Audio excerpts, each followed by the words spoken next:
بسم اللہ الرحمن الرحیم۔ صاف دل انسان کی 5 نشانیاں۔ نبی کریم صلی اللہ علیہ وآلہ وسلم کا یہ بیان ضرور سنیں۔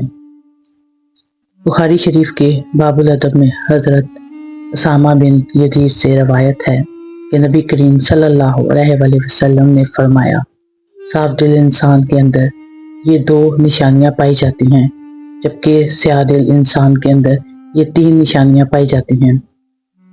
محترم ناظرین، سب سے پہلے یہ بات کرتے ہیں کہ صاف دل انسان کی 5 نشانیاں کون کون سی ہیں۔ ماہرین نفسیات کے مطابق صاف دل انسان میں یہ 5 نشانیاں پائی جاتی ہیں۔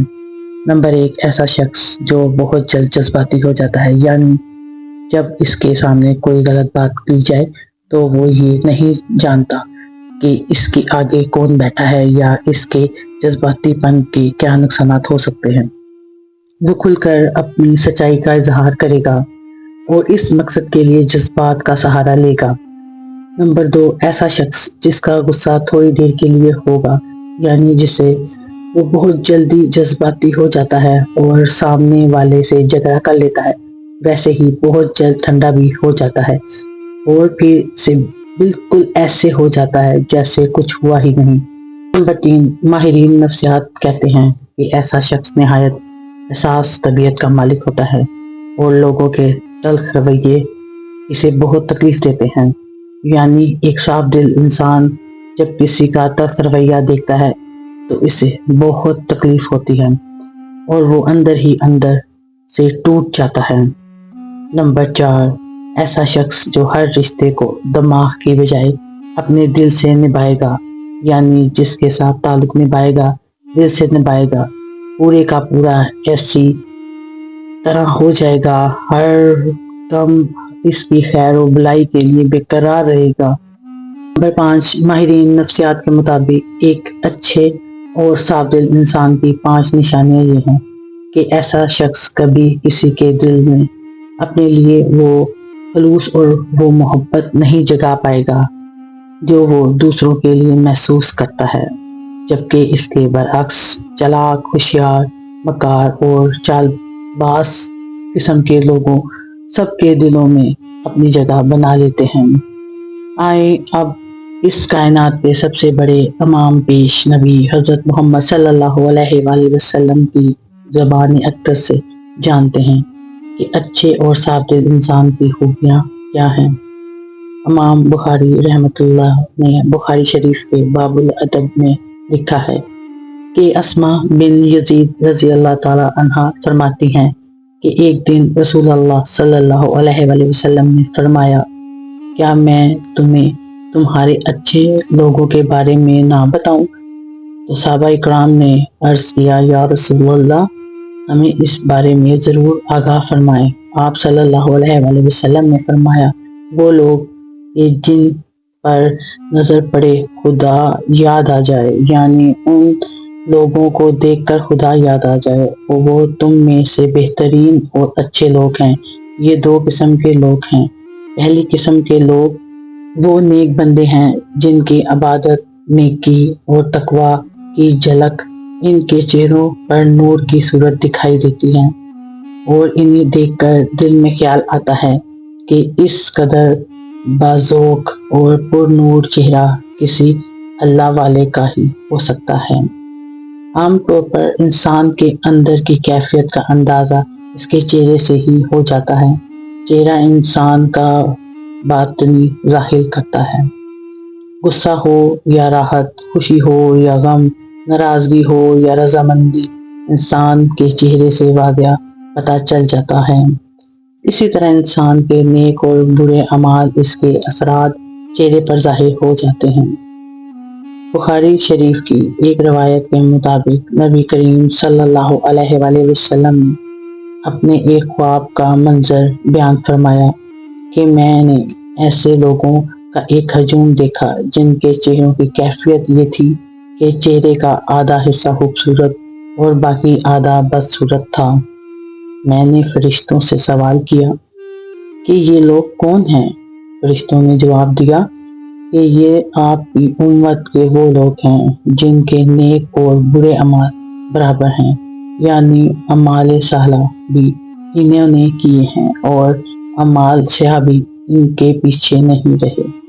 ان کے نیک اعمال ان کے چہروں پر نور کی صورت سے نظر آ رہے ہیں اور برے اعمال چہرے پر سیاہی اور کالک کے طور پر نمایاں ہیں۔ اللہ تعالیٰ نے نیک اور مخلص بندوں کے چہروں پر تقوی اور نیک اعمال کا نور ہوتا ہے، اس لیے ان کے بارونق اور نورانی چہرے دیکھ کر اللہ کی یاد تازہ ہو جاتی ہے۔ دوسرے وہ لوگ جن کے اعمال اور حرکات، ان کا اٹھنا بیٹھنا، لین دین، عبادت، معلومات اللہ تبارک تعالیٰ اور رسول اللہ صلی اللہ علیہ وآلہ وسلم کے احکامات کے مطابق ہوتے ہیں، انہیں دیکھ کر ایک مسلمان کی علمی زندگی کا نقشہ سامنے آ جاتا ہے۔ ایسے لوگوں کو دیکھ کر بھی خدا یاد آ جاتا ہے۔ نبی کریم صلی اللہ علیہ وآلہ وسلم کا فرمان ہے، تم میں سے کامل مومن وہ ہے جس کا اخلاق سب سے اچھا ہے، اور مومن اپنے حسن اخلاق سے دن میں روزے رکھنے والے اور رات کو عبادت کرنے والے کا درجہ پا لیتے ہیں۔ ہمارا اخلاق ہمارے مالک و خالق کے ساتھ بھی اچھا ہونا چاہیے، اور بندوں کے ساتھ بھی۔ خالق و مالک اچھے اخلاق کا مطلب یہ ہے کہ اسے وحدہ لا شریک جانے اور کوئی ہمسر نہ بنے، جو مال اس نے دیا ہے اس میں سے اس کی راہ میں خرچ کرے، نماز کی پابندی کریں، یوم آخرت پر ایمان رکھے، قرآن پاک اور دیگر آسمانی کتابوں پر ایمان رکھے، اس سے اس کے حرام اور حلال چیزوں کی تکلیف اور مصیبت میں صبر کرے، حلال کردہ چیزوں کو حلال اور حرام کردہ چیزوں کو حرام جانے، تکلیف اور مصیبت میں صبر کریں، اور اپنے خالق و مالک کی نعمتوں کا شکر ادا کریں۔ اسی طرح ہمارا اخلاق بندوں کے ساتھ بھی اچھا ہونا چاہیے۔ اچھے اخلاق کے لیے قرآن و سنت کا علم ہونا ضروری ہے، اس لیے قرآن و سنت کا علم حاصل کریں اور اس علم کو لوگوں تک فائدے کے لیے پہنچائیں۔ ایک دفعہ ایک شخص نے امام جعفر صادق علیہ السلام سے سوال کیا، حسن خلق سے کیا مراد ہے؟ تو آپ علیہ السلام نے فرمایا، اپنے کندھوں کو جھکا لو، اپنی گفتگو کو پاکیزہ بناؤ اور اپنے دینی بھائیوں سے خندہ پیشانی سے ملاقات کرو۔ امام نے جو یہ فرمایا کہ اپنے شانوں کو جھکا لو، یعنی کہ اپنے دینی بھائیوں سے نرمی اور تقوی پیش کرو، سختی اور غضب کے برتاؤ سے پرہیز کرو۔ مومن کی سختی اور اپنے دینی بھائیوں سے نرمی اور تواضع سے پیش آؤ، سختی یا غیظ و غضب کے برتاؤ سے پرہیز کرو۔ مومن کی سختی اور غیظ و غضب صرف کافر کے مقابلے میں ہونی چاہیے، اور مسلمانوں کو آپس میں محبت اور الفت سے پیش آنا چاہیے۔ ناظرین، اگر آپ بھی اللہ کے نیک بندے بننا چاہتے ہیں تو ہر انسان سے اچھے اخلاق کے ساتھ پیش آئیں، ماں باپ کی فرما برداری کریں، ان سے اونچی آواز میں بات نہ کریں، انہیں کبھی جھڑکیں نہیں، ان کے ساتھ نرمی سے بات کریں، ان کا اسی طرح خیال کریں جس طرح انہوں نے بچپن میں آپ کا خیال رکھا تھا۔ بندوں کے ساتھ اچھے اخلاق میں یہ بھی ہے کہ رشتہ داروں کے ساتھ صلہ رحمی سے پیش آئیں۔ ہمارے پیارے نبی صلی اللہ علیہ وآلہ وسلم کا فرمان ہے کہ جو تمہیں محروم کرے اسے عطا کرو، اور وہ جگہ آپ صلی اللہ علیہ وسلم نے فرمایا کہ اگر لمبی عمر چاہتے ہو تو اپنے رشتہ داروں کے ساتھ صلہ رحمی کرو۔ اچھے اخلاق کی ایک علامت یہ بھی ہے کہ ہم اسلام میں پہل کریں، اسلام کو عام کریں، ہر جاننے والے اور انجان مسلمان کو سلام کریں، جبکہ یہ بات عام ہو چکی ہے، اسی کو سلام کرتے ہیں جس کو ہم جانتے ہیں۔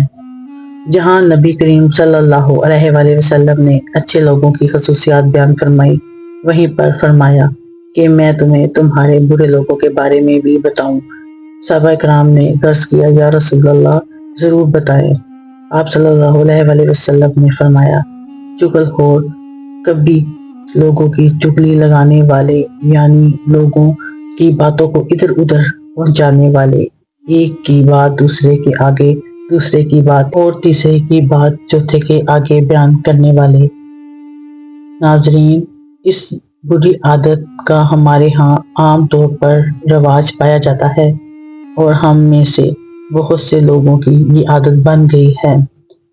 ہم بلا وجہ لوگوں کو بتاتے رہتے ہیں کہ فلاں شخص تمہارے بارے میں یہ کہہ رہا تھا اور فلاں جگہ تمہارے بارے میں یہ بات ہو رہی تھی۔ بلا ضرورت ایسی باتیں کرنا گناہ کبیرہ شمار کیا جاتا ہے، لیکن ہمارے ہاں اسے گناہ ہی نہیں سمجھا جاتا، حالانکہ ایسی باتیں اکثر فتنہ فساد اور جھگڑے کا سبب بنتی ہیں۔ ہمارے اکثر ہونے والے باہمی تنازعات اور جھگڑوں کی اگر وجہ تلاش کی جائے تو اکثر ان تنازعات کے پیچھے کوئی نہ کوئی چغل خور ہوتا ہے۔ چغل خور ایک بیمار انسان ہے جو کبھی بھی ایک دوسرے کی اچھی باتیں منتقل نہیں کرتا، بلکہ وہ ایک دوسرے تک ایسی باتیں پہنچاتا ہے جن سے کینہ، دشمنی، فتنہ، فساد پیدا ہو۔ یہ اتنا بڑا گناہ ہے کہ اللہ تعالیٰ قرآن مجید میں فرماتا ہے، فتنے پر قتل سے بھی بڑا گناہ ہے۔ ایک دوسری جگہ ارشاد فرماتا ہے، تباہی اور بربادی ہے ہر طعنہ زنی اور چغل خور کے لیے۔ یہ ایک بہت بڑا اور گھٹیا عمل ہے۔